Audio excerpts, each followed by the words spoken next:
अपघात झाला तर लक्षात ठेवा, एक नाही तब्बल 2 केसेस फाईल होतात. पहिली म्हणजे क्रिमिनल केस, जे की पोलीस फाईल करतात, आणि दुसरी म्हणजे सिव्हिल केस, जे की तुम्ही फाईल करता. क्रिमिनल केसमध्ये शिक्षा मिळते आरोपीला आणि सिव्हिल केसमध्ये मिळते तुम्हाला. तर हे दोन्ही केसेस आपण डिटेलमध्ये समजू.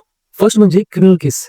जेव्हा एखादी व्यक्ती निष्काळजीपणाने किंवा हलगर्जीपणाने गाडी चालवून एखाद्याला किंवा एखाद्याचा मृत्यू करतो, तर पोलीस त्याच्या विरुद्ध एफ-आय-आर फाईल करतात. ते आय-पी-सीचे सेक्शन 279 म्हणजे आत्ताचा 281 वगैरे लागू होतात. इथे या केसमध्ये एंडला आरोपीला शिक्षा मिळते.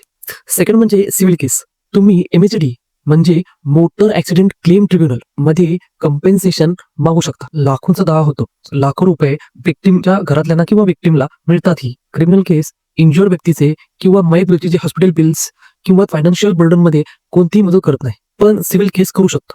It can help someone's life. काही लोकांना लाखो मिळतात, काहींना crores, but it depends on factors.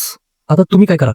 जर ऍक्सिडेंट झाला असेल तर एफ-आय-आर फाईल करा, एव्हिडन्स ठेवा आणि इन्शुरन्स डिटेल्स घ्या. Know the law, know your power. Follow for more legal insights.